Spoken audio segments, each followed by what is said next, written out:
મહાનગરપાલિકાના નિયમ પ્રમાણે એવું કહેવામાં આવે છે કે જ્યાં સુધી બિલ્ડિંગમાં બીયુ અને સીસી ના હોય ત્યાં સુધી વેરો ના લઈ શકાય. જે છતાં છેલ્લા 4 થી 5 વર્ષથી અમારા પર વેરો લાદવામાં આવે છે. અમે જે દસ્તાવેજ કરવા માટે સ્ટેમ્પ પેપરના પૈસા ભરેલા છે એનો હક અમારો છે અને સરકારનો હક છે. એ સ્ટેમ્પ એમણે જમા કરાવીને પૈસા લઈ લીધા છે. એ બાબતે કાર્યવાહી થવી જોઈએ એમના ઉપર. અટલાદરા વિસ્તારમાં આવેલી શ્રી બાલાજી સ્કાયરાઇઝના વિરોધમાં દુકાનદારોએ વિરોધ નોંધાવ્યો છે. યોગ્ય સુવિધાના અભાવ તેમજ યોગ્ય સેફટી ન હોવાને લઈને તેઓએ ઉગ્ર વિરોધ નોંધાવ્યો છે. છેલ્લા 5 વર્ષથી વધુ સમય થઈ ગયો તેમ છતાં હજી સુધી બાલાજી સ્કાયરાઇઝના માલિકોને દુકાનો સોંપવામાં તો આવી પણ કોઈ પણ પ્રકારની જાતના સેફટી સાધન કે ફાયર એનઓસી બતાવવામાં આવ્યા નથી. પણ જનરેટરથી લાઇટો ચાલે છે તો ફાયર એનઓસી કેવી રીતે અપાય? જ્યાં પંપ ચાલે છે ત્યાં કોઈ પણ જાતનું ડીઝલનું કનેક્શન પંપ જોડે નથી. લાઇટના કનેક્શન સાથે જનરેટર જોઈન્ટ કરવામાં આવ્યું છે તેવું બતાવવામાં આવ્યું હતું. એના લીધે આજે જે તમામ લોકોની ઓફિસ તથા દુકાનો છે તે લોકો ભેગા થયા હતા અને ભારે સૂત્રોચ્ચાર કર્યા હતા. વારંવાર મેનેજમેન્ટને કીધા પ્રમાણે પણ હજુ સુધી કોઈ નાની મોટી સુવિધાઓ બાકી છે તે કરવામાં આવી નથી. આજે આટલા વર્ષો થઈ ગયા, રૂપિયા આપવા છતાં આવી રીતે અમારી સાથે છેતરપિંડી કરવામાં આવી છે તેવું દુકાન માલિકો, ઓફિસ માલિકો જણાવી રહ્યા છે. ઉપરાંત કહ્યું છે કે અમે નહીં ચલાવીએ, અગાઉ પણ વિરોધ કર્યો હતો, આજે પણ વિરોધ કરીએ છીએ. જ્યારે પાણીનો વાલ ખોલ્યા પછી પાણી તરત જ બંધ થઈ જાય છે એવી ઘણી બધી સમસ્યાઓ છે બિલ્ડિંગમાં અને બાલાજી ગ્રુપ દ્વારા તમામ દુકાનદારો તથા ઓફિસના માલિકો સાથે વિશ્વાસઘાત કર્યો છે ત્યારે તમામ લોકો સખત વિરોધ નોંધાવી રહ્યા છે.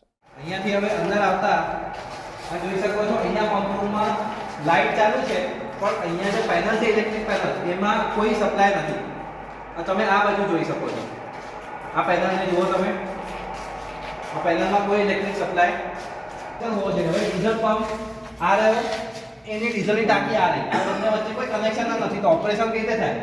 બીજી મુદ્દાની વસ્તુ, અહીંયા આનો એક્ઝોસ્ટ નીકળે, ધુમાડો નીકળે, એ તો એક્ઝોસ્ટની વ્યવસ્થા ક્યાં રાખેલી છે?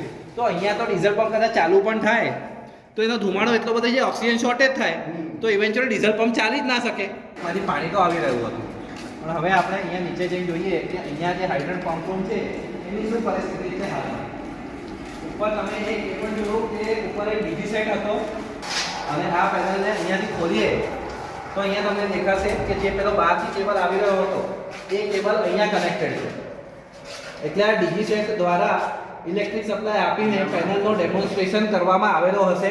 અને જે આ અટલાદરા વિસ્તાર છે, આ પ્રોપર્ટી છે શ્રી બાલાજી સ્કાયરાઇઝ કમર્શિયલ યુનિટ પર અમે ઊભા છીએ.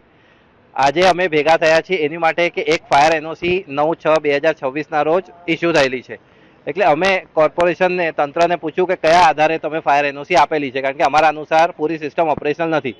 તો તંત્રએ પોતાનો સિલેક્ટિવ જવાબ આપ્યો કે મોટા ભાગની ખામીઓ યોગ્ય રીતે પાલન કરવામાં આવેલું છે. આ જવાબ અમને આપ્યો છે 10/6/2026 એટલે એક દિવસ પછી, ફાયર એનઓસી ઇસ્યુ કર્યા પછી.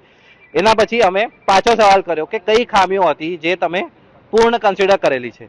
એટલે તંત્રએ પાછો પોતાનો સિલેક્ટિવ જવાબ આપ્યો કે 4 પોઈન્ટ લખ્યા, જે પાલન થયેલા છે એ 4 પોઈન્ટ આપી દીધા, પણ જે એમને કીધા હતા પાલન કરવા માટે એ પોઈન્ટ પર કોઈ રિપ્લાય આપ્યો નહીં. અમે પાછી એક અરજી કરી.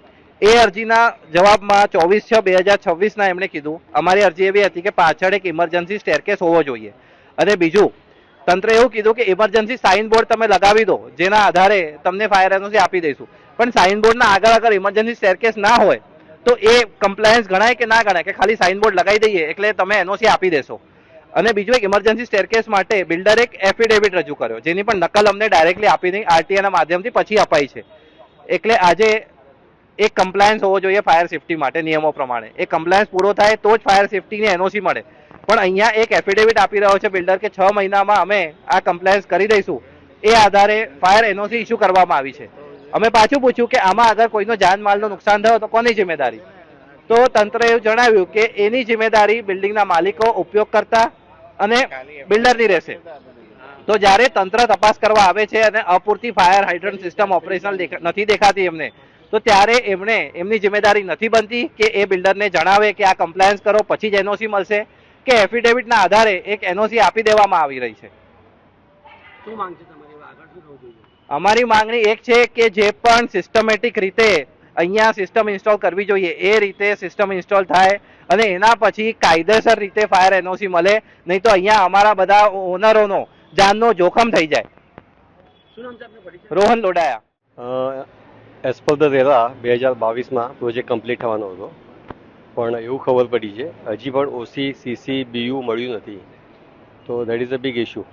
તો એવી વિનંતી છે માનવને કે જલ્દીમાં જલ્દી પ્રોજેક્ટ કમ્પ્લીટ કરે. શું નામ છે આપનું પરિચય? મહેશ જોશી. સમસ્યામાં મેઇન પ્રશ્ન એવો છે કે બાલાજી સ્કાય રાઇઝ જે માનવ ઇન્ફ્રાસ્ટ્રક્ચર એ અહીંયા બનાવેલી છે, આ બિલ્ડિંગમાં બીયુ, સીસી અને ફાયર એનઓસીમાં ઘણા છબરડા જોવામાં આવ્યા છે. મહાનગરપાલિકાના નિયમ પ્રમાણે એવું કહેવામાં આવે છે કે જ્યાં સુધી બિલ્ડિંગમાં બીયુ અને સીસી ના હોય ત્યાં સુધી વેરો ના લઈ શકાય. જે છતાં છેલ્લા 4 થી 5 વર્ષથી અમારા પર વેરો લાદવામાં આવે છે અને એના મહાનગરપાલિકાએ વસ્તુ ધ્યાનમાં લેવી જોઈએ કે જે આ રીતે વેરો નિયમ પ્રમાણે ના કર્યો છે છતાં અમારા પર કેમ લાદવામાં આવે છે. એ એક મોટી સમસ્યા છે જે નાની અમાઉન્ટ નથી હોતી. દર વર્ષે 15 થી 20 હજાર રૂપિયાનો વેરો દરેક દુકાનદાર જે એના સ્ક્વેર ફીટ પ્રમાણે જે સાઇઝ પ્રમાણે હોય એ પ્રમાણે આપવામાં આવે છે.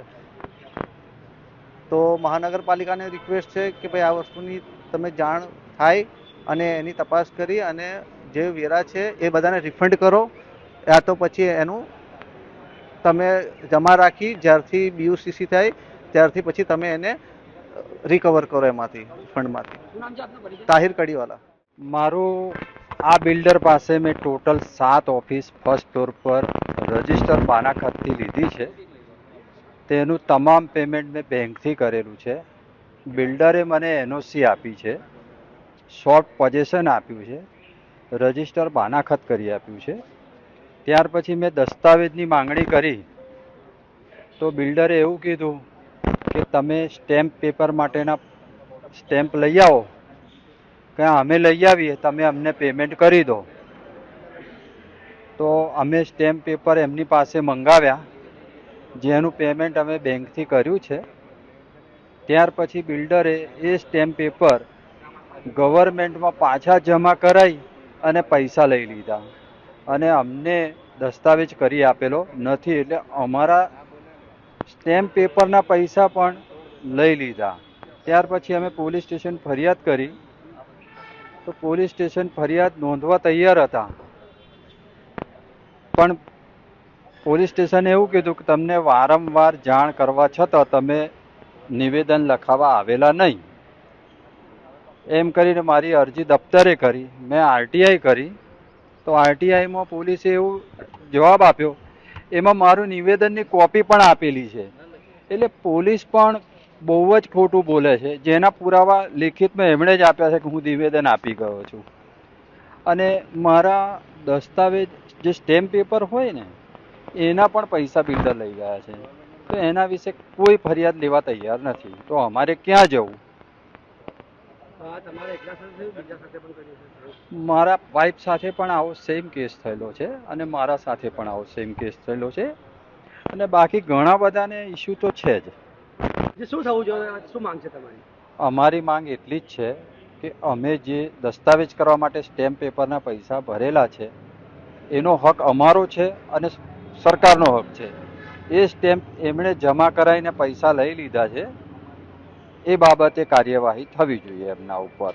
અને બીજું, આ સ્ટેમ્પ પેપર લીધા પછી અમને રજિસ્ટર દસ્તાવેજ થશે એની કોપી આપી અને નોટરી સમક્ષ એમણે દસ્તાવેજ કરીને અમને આપી દીધો અને ઓરિજિનલ દસ્તાવેજ જે હોય રજિસ્ટર સ્ટેમ્પ એ એમણે બેંકમાં જમાઈને રોકડા કેશ કરી લીધા છે.